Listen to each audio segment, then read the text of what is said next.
What is up, booktube? It is Monty, and today I'm back again once again with another video, and I'm here to do a February wrap-up. Now, part of me feels like this is some foolishness because I read 16 books in the month of February, but I can only talk about like maybe 10 of them. I didn't count, but I can only talk about a handful of them because the others are things that I read for a vlog that was supposed to be out in February and didn't happen.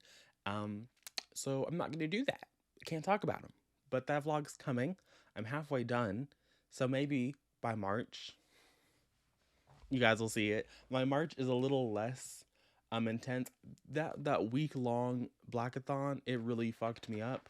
But February in March, I don't have anything like that. I have 2 books I need to read for a Monet video, but that's just 2 more books, and then I'm done, and that video will go up. So because there's a little bit less secret reading in March, I think it's gonna happen. But I'm here today to talk about the things that I can talk about. All of these things are things that I have talked about on my channel, partially because of that week-long reading vlog. I mean, that week of daily vlogging I did. But because I know that not everybody watched those weeks of daily reading vlogs or whatever, I'm going to bring them here. We're going to talk about it here. And I will leave links in the cards to appropriate videos where I talked about some of these things more in depth. Because the first thing that I read this month was The Poppy War by R.F. Kuang. This is the first book in the Poppy War trilogy. Here we are following Ren as she leaves her home in Takani, goes to Sinigard, becomes like a warrior lady, leading a general. She eventually leads, as the series goes on, stuff happens, right? I gave this book 2 out of 5 stars. I think this book and the series overall is really poorly paced. Now, having watched just about every interview, conversation, literary panel that is available for me to watch on YouTube, I can see why the series is paced the way that it is.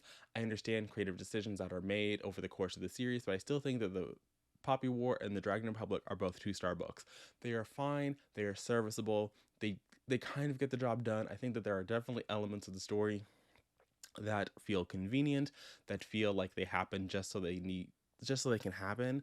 And mostly serve as a means to an end, which I don't want to say like R.F. Kuang has explicitly stated that she did, but she has said that The Burning God was the book when she sat down to sort of like conceptualize the book. Like the Burning God is the book that she wanted to write. Like that ending is what she wanted to write. And I think that The Burning God overall as a story, it feels like the book that we were building towards. And I think that as a conclusion, it serves to end the series in a way that feels authentic to the characters that we were writing. And it feels very, I don't know, it just felt the way that things snapped into place. I liked it. I liked the conversations that we got to have there.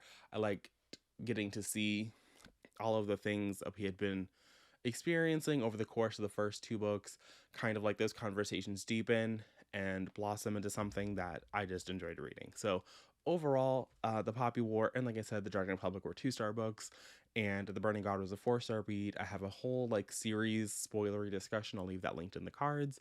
But that was the first couple of things that I read.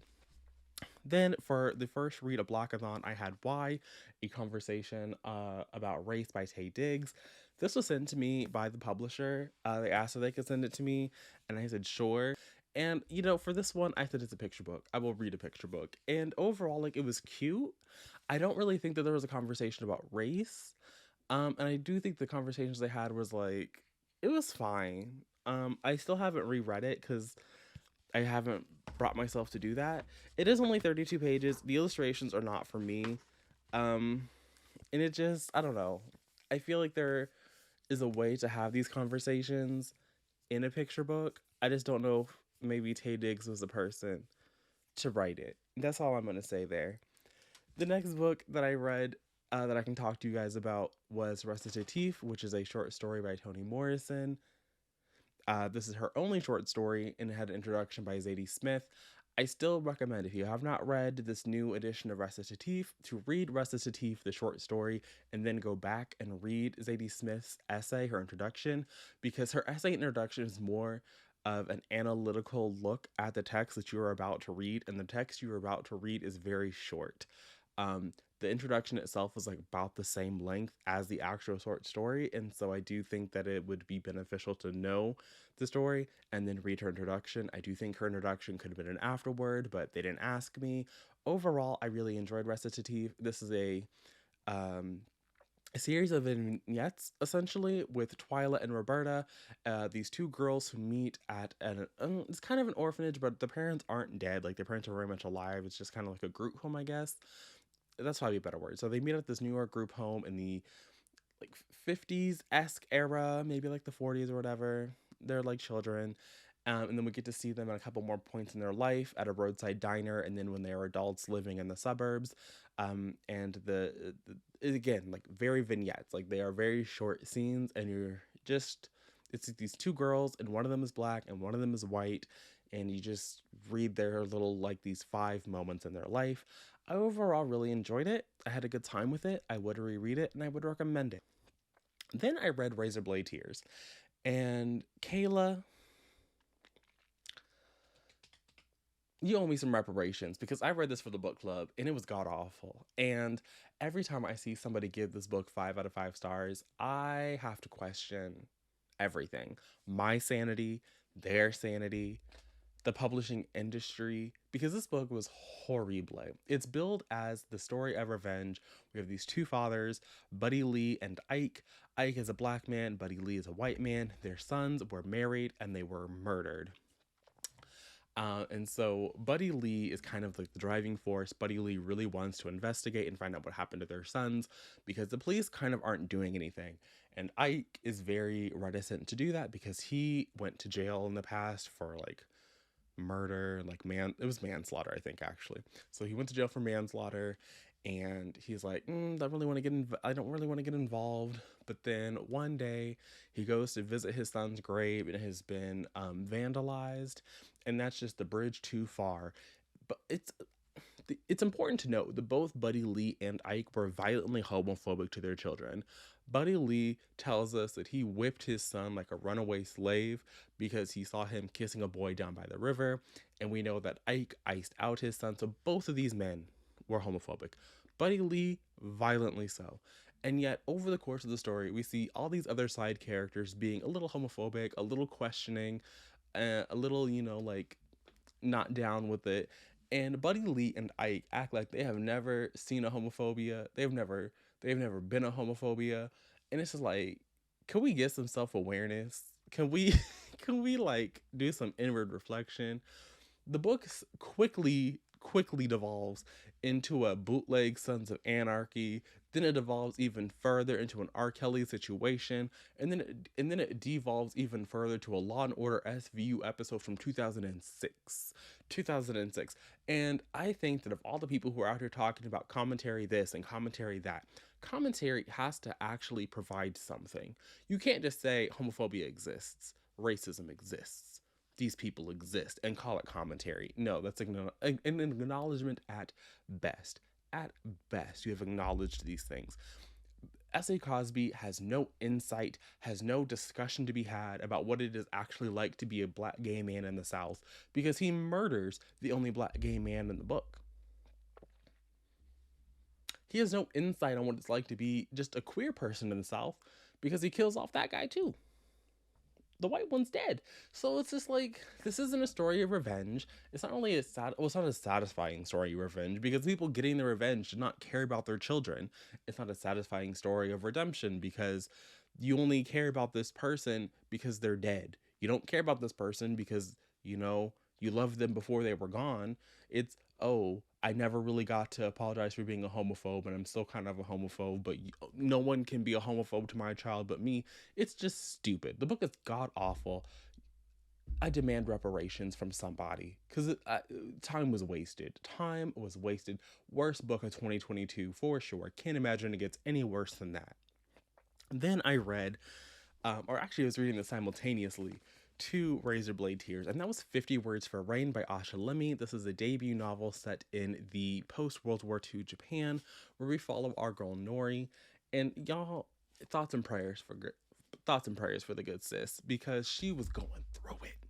She was going through it. Her grandmama was a bitch. She was a raggedy old bitch. But I gave this book 4 out of 5 stars. 4 out of 5 stars. It was just so good. It was so good. Nothing good ever happened to Nori. Like I said, she was really going through it. You need thoughts and prayers for the good sis.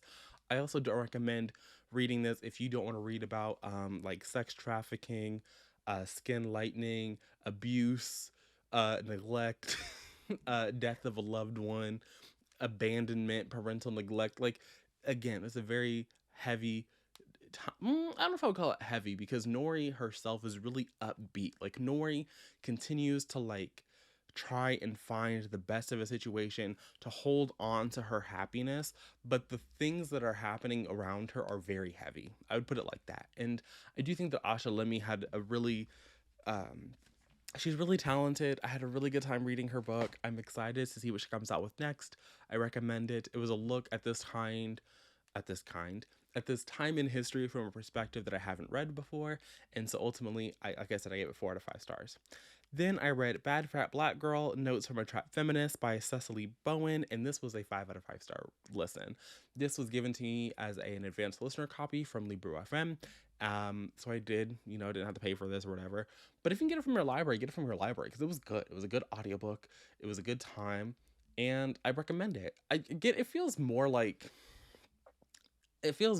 memory than some other things. I will leave a link to when I talked about it during Blackathon because I think I have a video for that.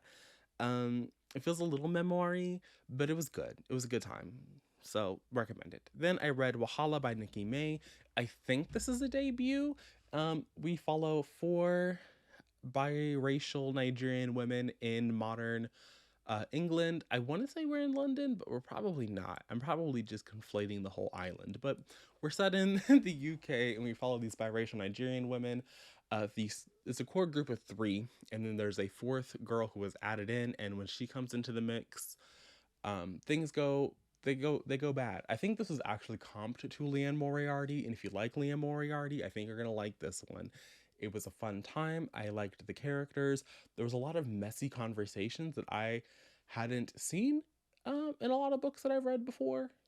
So that was really interesting. I enjoyed reading it. And so, yeah, if you want to read about some biracial Nigerians living it up, getting into mess, being a little bit controversial, being a little messy, and somebody does die. I think someone definitely dies.